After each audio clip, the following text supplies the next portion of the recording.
Welcome to the Partial Historians. We explore all the details of ancient Rome.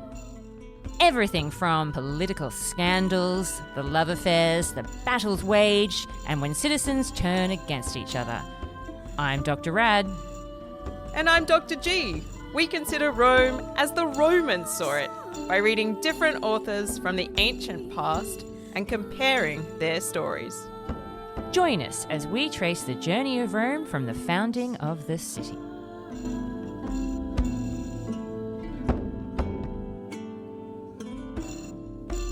Hello and welcome to a brand new episode of The Partial Historians. I am Dr. G. And I am Dr. Rad. And we are super thrilled to be here for what is the cusp, the very moment of transition. We're going to be talking about 400 BCE. I know. Do you remember when we were young and we started this podcast and now we're middle-aged and we're not even at the better-known parts of Roman history yet? Goodness me. Oh, I like being in these lands of Rome's just developing. What is it? Why is it? Nobody really knows. I know, yeah. Well, it's easy to do a bit of a recap of where we were at last time in ancient Rome, Dr. G, because in 401 we hit a momentous milestone for ancient Rome. Da, da, da. That's right. After all this conflicting of the orders that we've had going on for, I don't know, maybe like 85 years? Maybe longer. Plenty of Actually, time. no, 95 years. Yeah, 95 years. After 95 years of having conflict of the orders dominating our narrative, we finally got a plebeian elected, due to serve in 400 BCE as a military tribune with consular power, which, okay, it's not the consulship, but it is the most powerful magistracy that will exist at this moment in time. And let's not disparage this position, because a military tribune with consular power has all of the effective means of the consul role, plus all of the added bonus of the military, I suppose, which exactly the consul had already. I don't know. Yeah, they just don't get the snooty patrician ability to be like, we're patrician and you're not, and we do the religious rites in this particular realm and you don't, and we have fancy shoes and you don't. It's the fancy shoes that get you every time. It is. Manolo Blahnik should be all over that one. Ancient Rome. Yeah. Well, I think this is, because it's such a momentous occasion, I think we need to dive in, because I'm not sure that our source material is necessarily agreeing with each other, Dr. Rad. Ooh, controversy. All right, let's do it, Dr. G. Let's dive in to 400 BCE.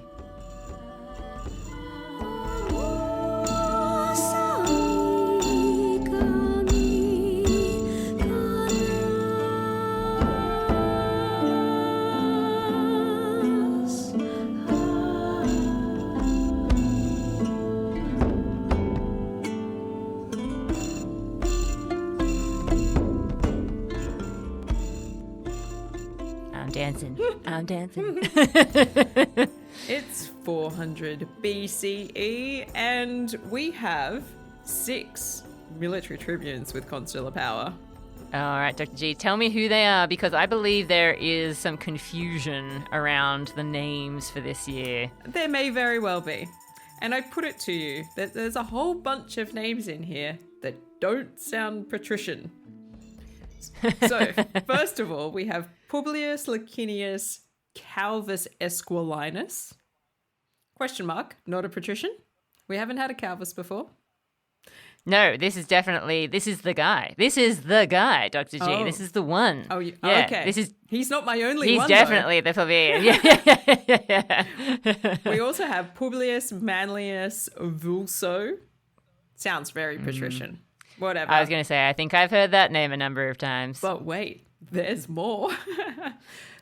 We have Lucius Titinius Panzer-Sarcus. That is a weird name if ever I heard one. Not a patrician. Doesn't sound like it. This is his first appearance. But we will see more of this guy later. We then have Publius Maelius Capitolinus. Now you would think patrician. Sounds pretty patrician. Well, we've heard of the family before. That's all. Yeah. Yeah, but there are some question marks around this guy as well. Maybe not a patrician. Maybe not. Spurius Furius Medullinus. I know he is. Definitely a patrician. Yeah. We're back on solid patrician territory there. The Furii. The Furii. Hell yes. Yeah. Very elite family. Come back from the dead just to let us all know how good they are.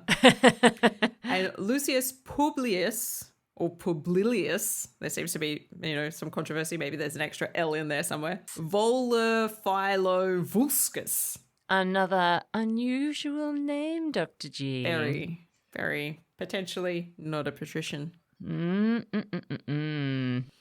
So that would leave us with potentially 3 or 4 of these military tribunes with consular power as being non-elite patrician holders of the role, which is pretty huge. Not the very cream of the crop. Well, has everybody died? Have the elite just had a specific plague that's affected only them? Who can say? But I think there is room to be very cautious in this moment as a good historian. Sure.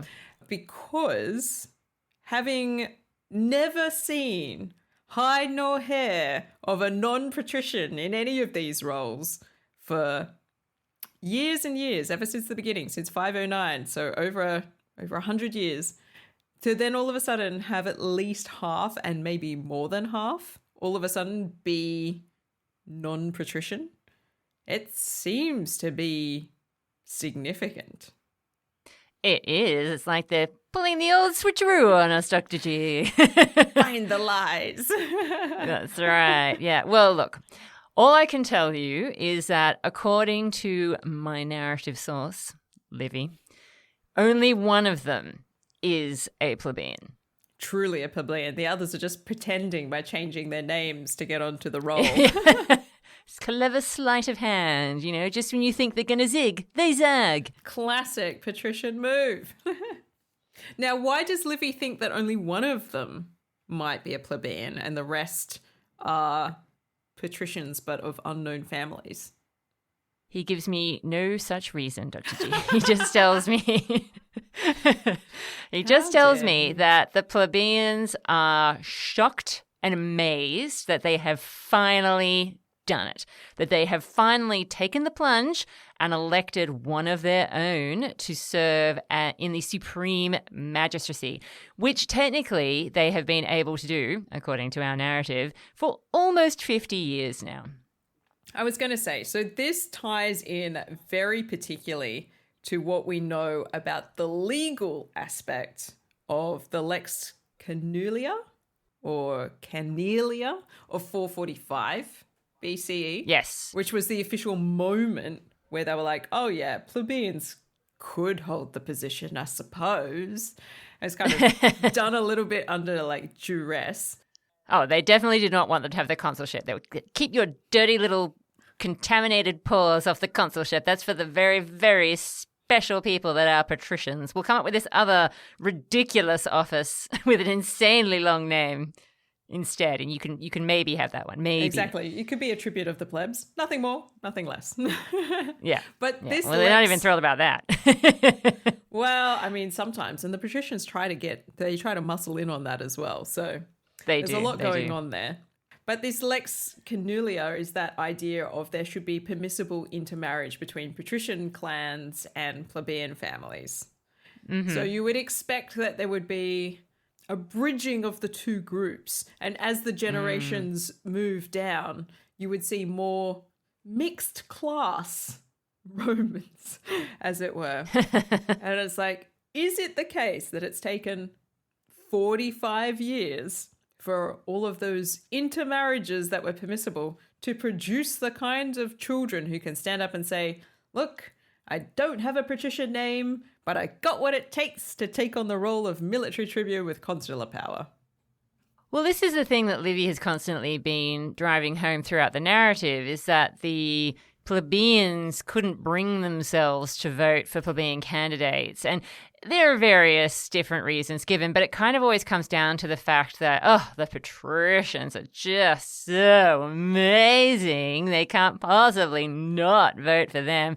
All the plebeians are rubbish, or, there's always some reason why the plebeians think that their own kind are not somehow as suitable or as good for the job, and why they don't end up voting for their own candidates. But I agree, it is intriguing to think that maybe there has been a generational shift. Well, I wonder, because I do have some questions about this. So we know that this came into play in 445. So the first question is, how likely would it have been that any patrician plebeian unions are happening from that point onwards? Because I imagine there might be some resistance to that. Just because it's legal doesn't mean people want to do it. This is true. And then who of those unions, if indeed, so let's say a patrician and a plebeian got together, they had a bit of a marriage. Romeo and Juliet. It was cute, yeah. Crossing the divide. Yeah. You're from the fields, I'm from the city. And when I saw you from my balcony, I thought to myself, he is one hot plebeian, and I will marry him and have his babies. And they did that. Let's say that they did, hypothetically. Yeah. Would those children be considered patrician or plebeian, or neither? Now, I suspect from a Roman perspective, it's going to depend on what the class of the father was. I agree, yes. But that leads us to more complicated questions as well, because let's say you were in that first crop, you were very excited. Finally, you were able to get together with your plebeian love and as a patrician. You might expect your children to have come of age in the 420s, or at the latest the 410s, if things were going, a little bit more slowly for you. So where have these people been in terms of holding positions of power? And it's taking a long time for the wheel to turn. So I feel like there's a narrative element here, because there's conveniently 45 years between the introduction of this intermarriage law and people who seem to be from a plebeian background coming into a position, which would suggest that if they were the first crop and everything happened, like the law comes in, somebody has a baby, 45 years later, they're old enough to hold the role of military tribune with consular power. You've got to be relatively senior. The Romans do like older men in charge. They do. They seem to have a preference for the salt and pepper, as it were. I'm going to call it the George Clooney paradox. And the more grey there is, the more attractive he becomes. Exactly. It's very intriguing. Doesn't happen for all men, but definitely happens for some. And so I feel like this whole situation invites more questions than it answers, which, frankly, listeners will not be surprised about. Yeah. I mean, this is the thing. Obviously, that's the narrative that we're given. How true any of this actually is definitely up for debate. We've already, I think, highlighted in many episodes on Conflict of the Orders that we're really not entirely sure that there is quite the hard and fast divide between patricians and plebeians that our sources would like us to believe, and therefore the motivations for these groups is not always going to make sense in their narrative. Come on. But shall I tell you a little bit about this guy? Shall I tell you about the guy? Oh, this Calvus Esquilinus character. Yes, I would love to know more about this plebeian. Yes. Okay, so the plebeians are shocked and amazed. They've finally done it. That's where we're at. However, the candidate that has been the one to break the barrier is a little bit puzzling, even to the Romans themselves.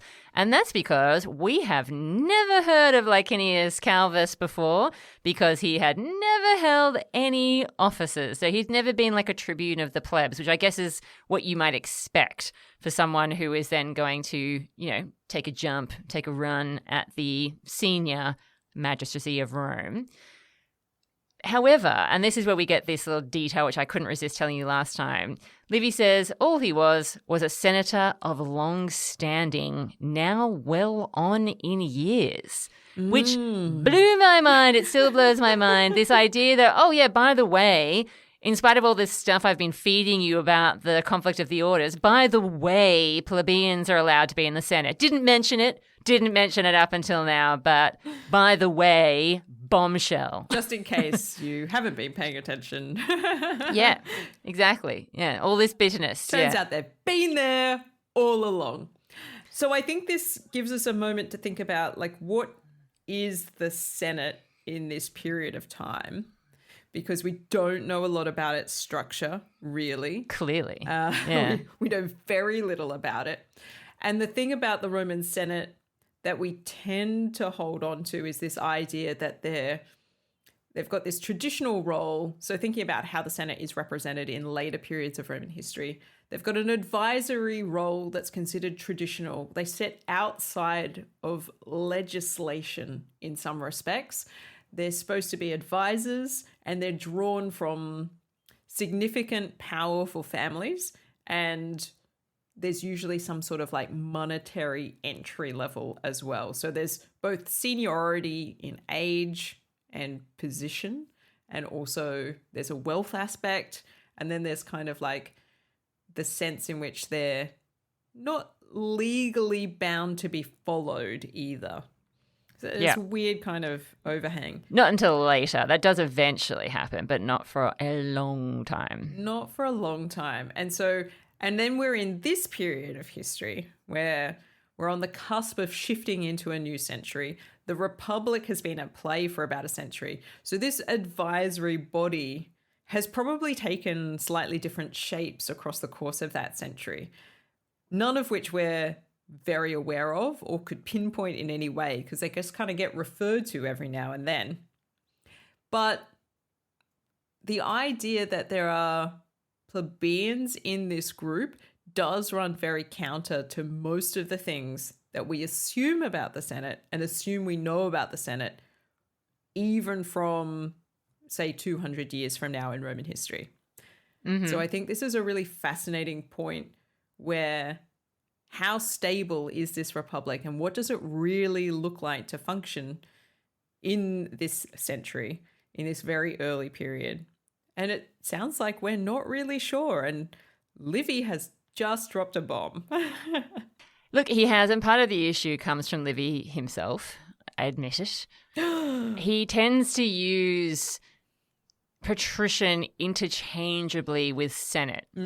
You know, he constantly is assuming in his language choices that they are one and the same in terms of their perspective. And so throughout the narrative that I have been providing in this podcast, the Senate comes across, therefore, as a very patrician, quite conservative, quite elite body. Now, two of those things may be true. I would say that, yeah, they probably are pretty elite, regardless of what social class they come from. And look, they probably are fairly conservative as well, because they're a bunch of old guys. But there have been questions that we've had raised in the scholarship that have highlighted that we don't really know how people become senators at this point in time, because later on the Senate is mostly made up of people who have held magistracies. But obviously that doesn't work when you're starting a republic. You'd only have like a guy. and we don't ever get a sense that the Senate starts with like two guys, and then you get a few more, and then you get a few more. And like it's this math game where gradually we're building up the numbers, because there just aren't that many positions going around. It would be a very slow, tortuous process. And I don't think that they'd be fulfilling that advisory body capacity if it's just like a bunch of five guys for a while. So it does raise questions of, well, where did they initially come from? Yeah, and this is where I think playing around with like the possibilities, like what would make sense, what might be plausible in this context, and the idea that there may be delegates sent by families, and there is a request for an advisory body. So where that request might come from, I think it would be coming from families themselves, being like, okay, if we're doing this system differently and we don't have kings anymore, well, we'd like to have a bit of a sense of what's going on and getting people together. So not just having a couple of magistracies like the consulship and the tribune of the plebs, but having a family network where people get together and they send a representative into a situation where they can come together to talk out issues and try to provide advice. Yes. And this might be taking the place of the idea of, well, if there was a king in charge, it was all pretty down the line. But for a king to rule, they kind of have to have consent of the people. There has to be some sort of social support there. Yes. So the families are involved anyway, but maybe not in the same kind of way. And if the kings are operating with some advisors, and we do get hints about that, then maybe this sort of carries over into this new Republican experiment where they're like, well, we still need to be here to provide some advice, you know? Yeah. Everybody's got a perspective. And if you're going to make legislation that affects all of us, then we do want to have a say in how that's going down and what that might look like. And then the number could be quite flexible at that point, depending on who's involved, depending on how many delegates might be sent, depending on the agreement amongst that group about how many people are appropriate. And as some plebeian families become more significant, and particularly after the advent of the tribune of the plebs, it might be the case that you've got some quite powerful plebeian groups who are like, well, we would like to have a seat at that table as well. And that's interesting. Yeah, well, this is exactly, I think, what we've been trying to highlight this whole time. There is this real tendency to see the patricians as the wealthy guys and the plebeians as the poor guys. And that's because of, I think, the connotations that we have when we use the word pleb to describe somebody these days. But it also is because of the kinds of issues that the plebeians are often concerned about in the sources. You know, money and debt is sometimes one of them. Land ownership is another one. So you can understand why you'd get that impression that these people are not, you know, as well off as they'd like to be and that sort of thing. But one of the things that we have highlighted is that it's not really like that in practice. We can definitely detect that there are some plebeian families that are obviously quite wealthy, and with wealth tends to come power and influence, even if it's not official, like not because you're holding a particular office. It's just because obviously you have the ability to grant favors and, you know, your opinion is maybe noted a little bit more. So I completely agree. It would be really interesting, particularly given the whole warlord aspect that we've been noticing in this century, that it does seem to be a collection of powerful families that have stepped into the power vacuum potentially left by the office of king, perhaps. And it seems to be almost much more feudal in nature in that they each obviously hold territory in particular areas, and it seems that they are protecting, representing, calling on the people who live in that area and maybe sort of representing them, so they're able to, you know, raise private armies from amongst their area. So I love the idea that you've just proposed that maybe it is a family-run affair to a certain extent where they're sending representatives. Look, I think it's a potential, and I think it's definitely worth thinking about, like, how does this emerge? Because, I mean, they're referred to as the fathers, so there's that masculine implication already, but there's also that idea of seniority in terms of family position. And the way that that sort of translates into a political advisory body, I think is really quite fascinating. So, yeah, I'm not sure, and we don't have good evidence. Like, as we've seen, Livy has just dropped this on us. I know. I couldn't believe it when I read it. Because I don't actually have a huge amount of detail for this year, which seems criminal given how long we've been waiting to get to this point. But that detail alone just sent me whirling, you know, in terms of all the thoughts that were running through my head.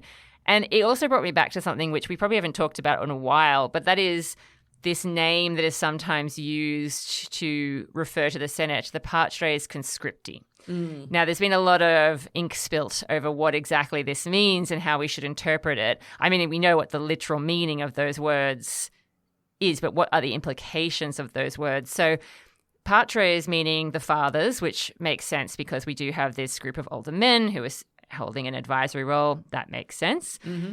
And then there's been some debate about what the conscripti part is actually referring to.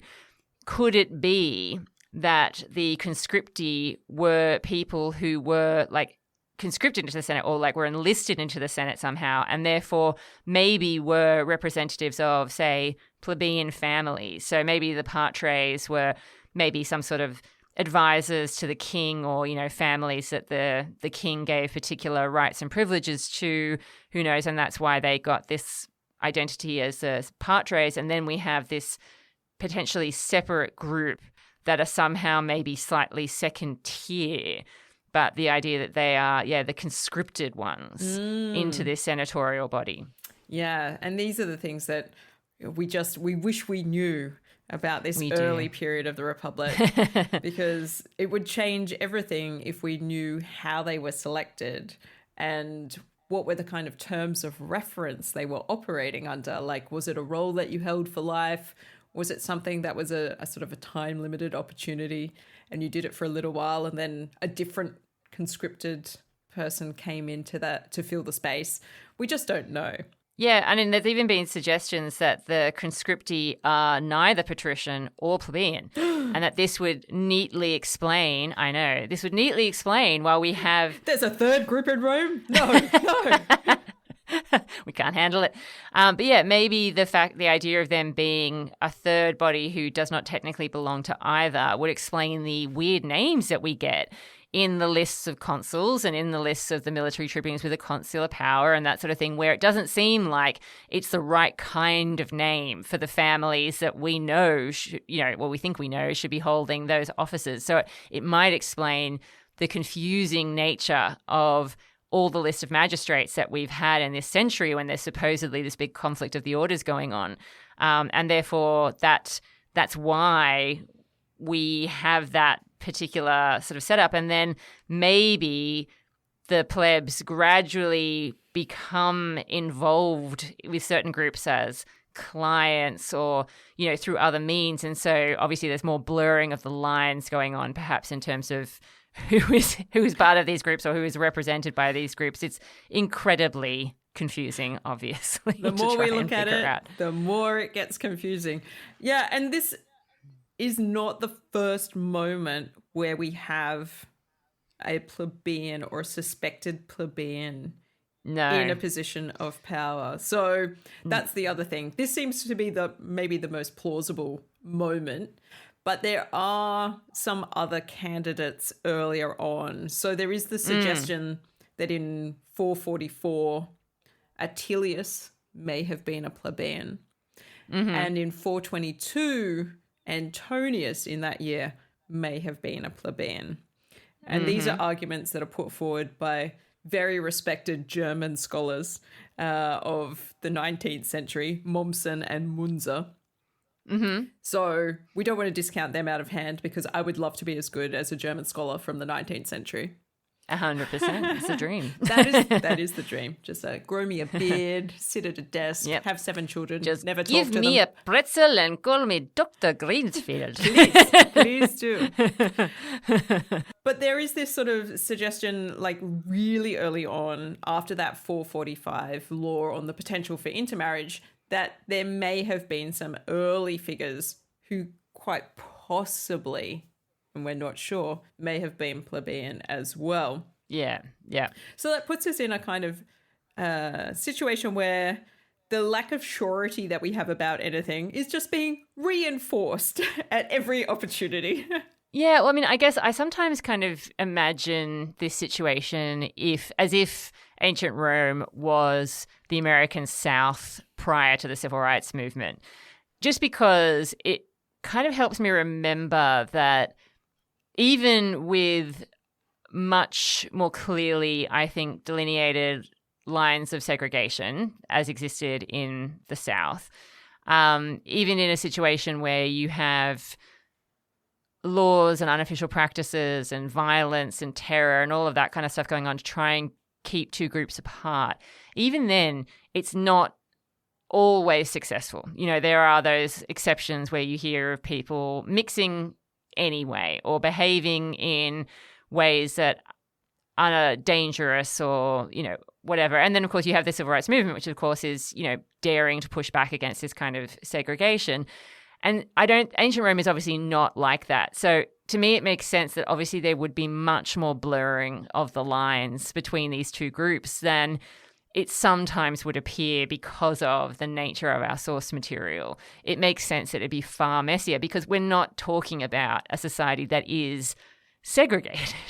This is about access to opportunity, access to wealth, access to privilege, access to knowledge, like about the laws and that sort of thing.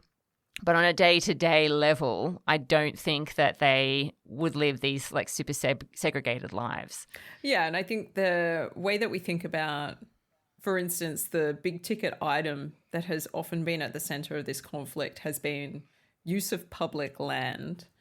This might be a bit of a retrojection from our written sources, but the idea at the heart of that is that some families have land and control land, and some families don't. Yeah. Or they don't have enough land to do the subsistence farming that would allow them to take care of themselves. And they're looking for another opportunity to rectify that. Yes. And so this idea of the sort of the haves and the have-nots within a society and the kind of infighting that might be generated by that, of people pushing for opportunity, people resisting changes to the status quo that suits them, and then the sort of complexities that happen within that where people in power often abuse that power. Yes, absolutely. And that's what rings true, I think, about the conflict of the orders and why you and I get fired up about it, because it does seem to be this age-old story that people with power will not voluntarily give up that power, and it will often lead to situations where there is an abuse of that power and that privilege. Yeah, for sure. Anyway, so let's get back to Licinius Calvus. Oh, yeah. What's this guy up to? What's he doing in the role? Surely he's a mover and a shaker. Oh, Dr. G, you're going to be so disappointed. So Livy does not tell me why he thinks the other guys are patricians and why he thinks this guy is a plebeian. He doesn't go into that, but he does ask the question, why was this guy the guy? Why is he the one that finally broke that barrier? And there are a couple of reasons that he moots about for me. One of them is that he had apparently a connection to a guy called Gnaeus Cornelius, who had been a tribune of the soldiers and had been involved in raising the pay of the cavalrymen. Oh. So, we've been talking about equestrian pay and, pay for soldiers and that sort of thing. Allegedly, this guy obviously had some sort of renown due to this, and that may be the connection. But it is not obviously the most obvious line into a magistracy. I was going to say, I'm like, we don't really ever talk about the tribunes of the soldiers. I'm like, No, and that's just it. It's a bit confusing as to why this would be such a big deal. Yeah, interesting move, Livy. Interesting move. And look, Livy doesn't say this is the reason. He just says this is maybe one of the reasons. We know that also one of Livy's sources at times is Licinius Macer, or Macer if you prefer. So potentially, is this the influence of a source that Livy is using who is writing with maybe a slightly favourable bent towards his own family, and that is seeping into our source material? But even this is confusing because we're not obviously always sure when Livy is relying on Licinius Macer. He doesn't always tell us. And there are other sources that we know he's relying on. We can't tell for sure if that's what it is that he's using at this point in time. All right. So that potential to be relying on family narratives, potentially. Potentially. Yeah, but it's not 100% a convincing story, because at this point in time, it doesn't really seem that it doesn't seem like what Livy is writing is that pro this family. Like, there's other points where you can see it more clearly that, he's glorifying the Licinii or something like that. And so it's not really clear that that is what is going on here. exactly. There is another reason, and this is the reason that's going to really disappoint you. Uh-oh. It may have been because of a speech that Lecanius Calvus apparently gave, where he talked about wanting peace between the patricians and the plebeians, essentially saying, can't we all just get along, guys? And everyone really responded positively to this fence-sitting, non-committal position. He kumbaya'd his way into power. He did. I think that, and look, to be honest, disappointing as it sounds, that kind of You're checks. telling me he made a palatable plebeian for a patrician to get into power. I know, and that's why I kind of believe it, because I'm like, well, of course the patricians let in the guy that's not going to make waves, and it's going to be like, you know what, guys, I'm just really happy to be here. I'm happy to be included. We've taken our soft core plebeian and we've placed him in power. It's going to be fine. I mean, the plebeians have wanted this for a long time. Yeah. So basically they put in the least plebeian guy they could find and be like, but we did it. I think that's the case. Yeah, I think that's the case. And apparently the tribune of the plebs are finally happy. You know, they've been feeling really bitter that they fought so hard to win the right for plebeians to hold these offices, and then nobody ever elected anyone. It was really starting to make them feel like there was no point to their existence, and why should they even go on? And so they therefore stop objecting to the tax, which we talked about last episode. So remember there was this mention that there had to be a special war tax to fund all these military operations, like military pay and pay for the equestrians. Oh, yeah. Now that you mention it, it feels very circular. We got to pay the soldiers, so we need to tax the soldiers. Well, it was causing a massive problem because people had been promised this pay and then they weren't receiving the pay because the money wasn't coming through because the tax wasn't being paid, and the tax was only something that was just mentioned. And the tribunes were opposing that because they thought it was obscene that the patricians would ask for money to do all of this. And now, however, they're just as happy as Larry. So everything kind of clicks along. The tax gets paid, it's sent to the army is happy. Because the army is happy, guess what?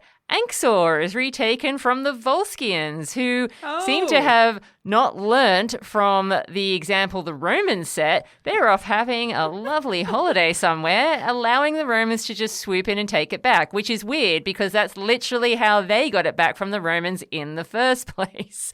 It's a little bit of history repeating. I'm suspicious. Yeah, I would definitely lean into those suspicions. All right. I mean, so this is not the plebeian hero that we've been waiting for. Nope. Livy explicitly says that his presence makes the plebeians happy. They are okay with him, and the patricians are not too upset by him, so it's a win-win situation. That is literally what Livy tells me. And it seems problematic in some respects for the tribune of the plebs as a cohort to just sort of roll over and be like, we finally got where we wanted, guys. Everything's great now. Yeah. And I was like, the least plebeian dude ever got in as a plebeian. What? I'm going to use a couple of modern day analogies, if you will, again. I think about, for example, when in Australia, Julia Gillard got well, I was going to say got elected, but that's not exactly how it happened. But let's just say we had our first female Prime Minister, Julia Gillard. We also have, obviously, Obama becoming the first African-American president of the United States. It obviously is not the case that just because you have a person of color or a woman finally holding this prestigious position that everything magically gets solved for those groups that are experiencing problems, being obviously women and African-American people. But sometimes people talk about it like it is.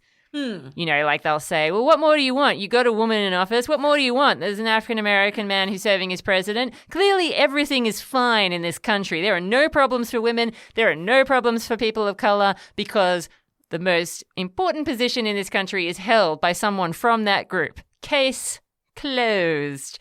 So I can kind of see why there might be that reaction after so many years of waiting. Well, okay. Let let's grant the tribune of the plebs some grace in this moment. Yeah. For being excited that they've finally broken through the patrician ceiling, Yes. as it were. Yeah. And it's like, well, now that it's broken, we can get the real rebels in there. Yes. But for now, let's just be grateful that we got something at all. Yeah, and I know it sounds a bit ridiculous, but we know that the tribunes aren't going to remain passive. I mean, we know there's plenty more trouble to come from that group, so we know it's just a temporary reprieve. I'm so sad. Yeah, and that's basically all the detail that I have, apart from the fact that the Romans had a very cold and snowy winter. Oh. And it made the roads and the Tiber impassable. However, corn did not go up in price because they had enough stockpiled. Oh, that's convenient. Yeah, that's really all I have, yeah. Updates on weather conditions and the state of the harvest. I know. I'm going to mention this really gigantic political moment, and I'm going to juxtapose that with a weather report from ancient Rome, which I almost never do unless it involves something, really disastrous, like a flood or something like that. The only other detail I have is something that we probably could surmise without Livy telling us. The plebeians were feeling positive and thought that maybe, just maybe, they might be able to get a plebeian in office the next year too. The suspense. I'm feeling optimistic, guys. Yeah. It's snowing outside, but there's a plebeian in the higher office. That's pretty much it. Yeah. I'm freezing to death, but there's a plebeian in higher office. My family doesn't have enough land to survive, but there's a plebeian in higher office. Good thing we've got all this grain. Yeah, that's right. Wow. So, yeah, okay. kind of crazy that we don't have more detail. But then this is partly because, and once again, I'm just going to say this, we think that Livy is somewhat padding the narrative, as we know, because he wants to have this 10-year siege against Veii. And so he's got to make up the numbers somewhere. He hasn't mentioned anything about this siege. Yeah, so that we know that this has been strung out a little bit from probably a shorter time period to 10 years. In the background, no news from the siege front. That's right, yeah. I can't believe they're not even talking about it apart from the fact that, the army gets paid. Woohoo! In breaking news, the army gets paid. There's a plebeian in highest office and it's snowing on the front. That's basically what 400 BCE was like in ancient Rome. It's almost as though you're there. It's so vivid is the detail. I know. I do feel like I'm there. Trying to do my best English radio presenter voice. That's right. So I only have Diodorus Siculus as a source for this year. I'm so thin on the ground. Dionysius is a distant memory. He is. He's going to return to us at some point. I I have know, his but next when? fragment waiting in Yeah, the wings for yeah. when it's appropriate to introduce. Waiting to pounce. Yeah.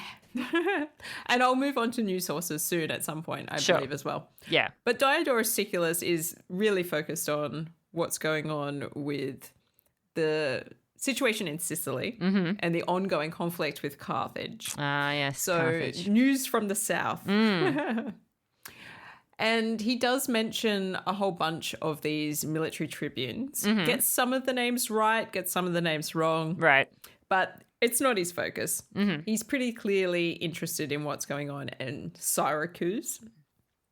And the tyrant Dionysius, who's starting to gain quite a reputation for himself, he sends a herald to Carthage and says, prepare yourselves. We're going to attack. Ooh. So, I mean, I feel like that's pretty polite. Yeah, it's giving them some warning. Yeah. And he says, unless you withdraw from the Greek cities of Sicily, I'm coming for you. And they're like, oh, okay. So the Carthaginians are not happy about that. Obviously, it's a bit of a threat and there's the sense of violence there. And they've also just endured a plague themselves. So they kind of, the messenger turns up and people are like lying in the streets and not doing well. And the herald reads it out and everyone's like, I can't get up right now. War, you say. Today is not that day. Yeah, so they feel pretty unprepared. They're not having the best day of their lives. And they then start to think, okay, well, how will we plan for this? There's no question in their minds that they're going to withdraw from the Greek colonies in Sicily. They're like, no, I might be sick, but I'm not dead. And they decide that they're going to hire a bunch of mercenaries from Eastern Europe. Okay. Quick, set sail. Yeah. And so they're sending out ships across the Mediterranean, particularly towards the east and the northeast, to try and recruit as many people as they can for what they know will be the inevitable attack upon Carthage. They want to be ready for that, and they're happy to pay for that support. Okay, so we're gearing up for conflict. We're gearing up. Everybody's getting ready. Okay. The Carthaginians are ill, but they're ready to fight. They're preparing themselves. True dedication. Indeed. All right, cool. Well, that means, Dr. G, I think it's time for the partial pick. Oh, okay. Yeah, I've changed. Yeah. Does that herald a change of sound effect? Stay tuned, listeners. All right. So the first category is military clout.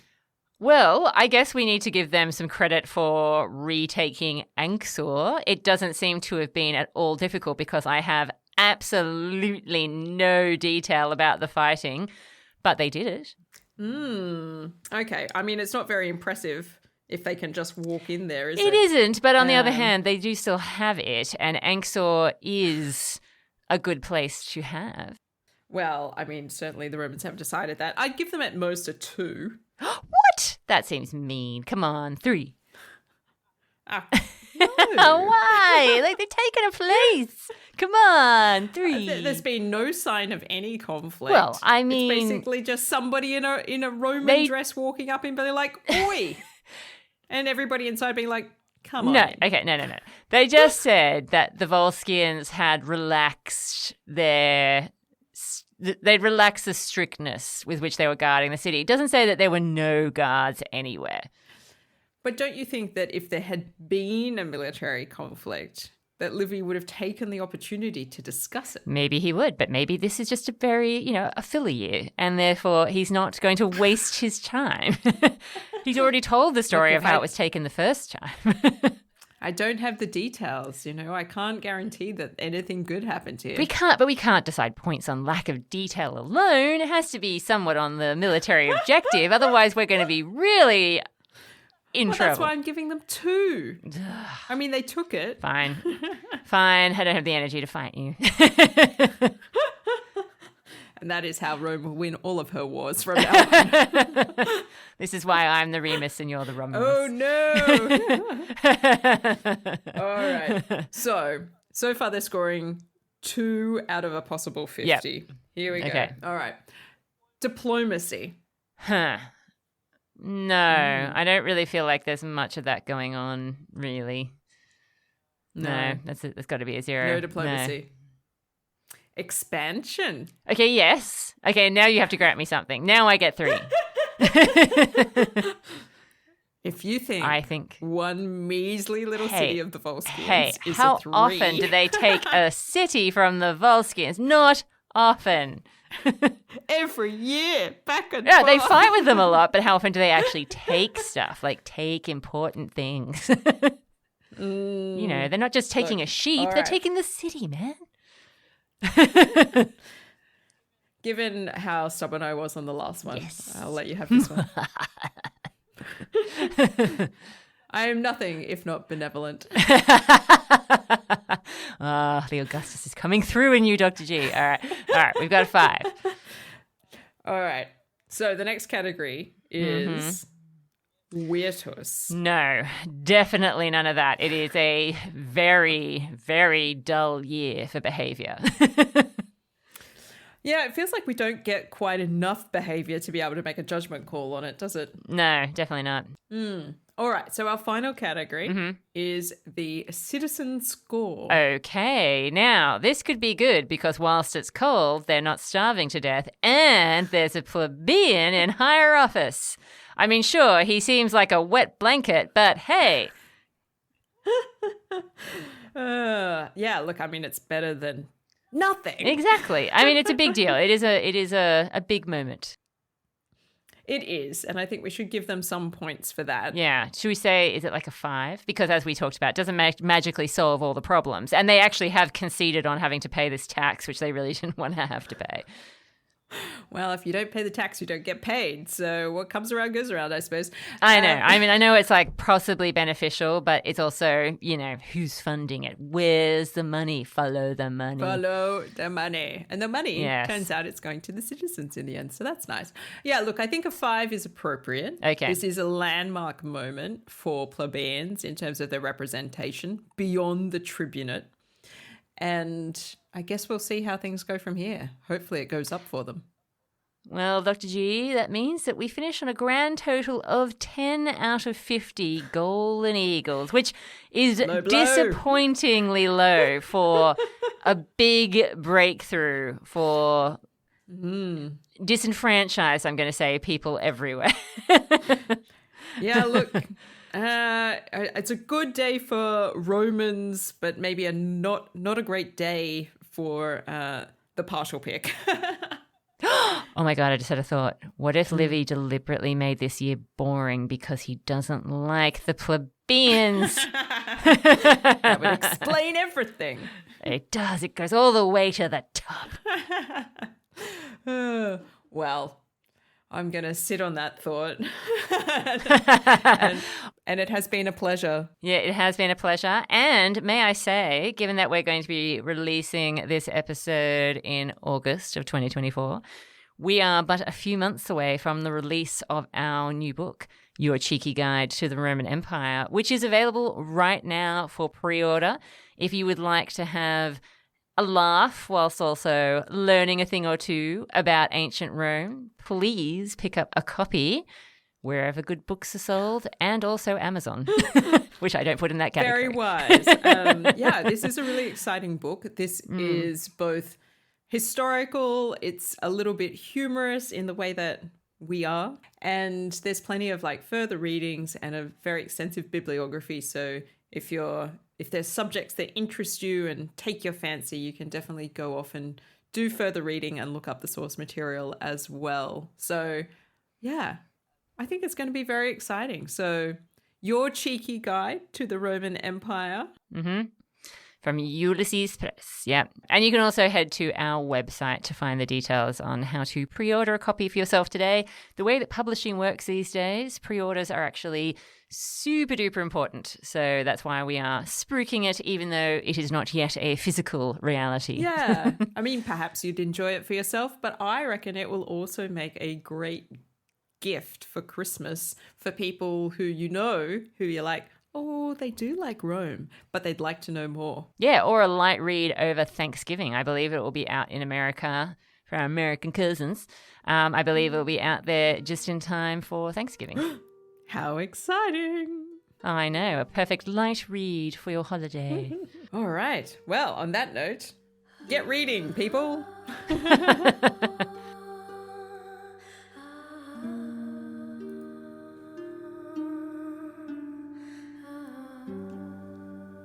Thank you for tuning in to this episode of The Partial Historians.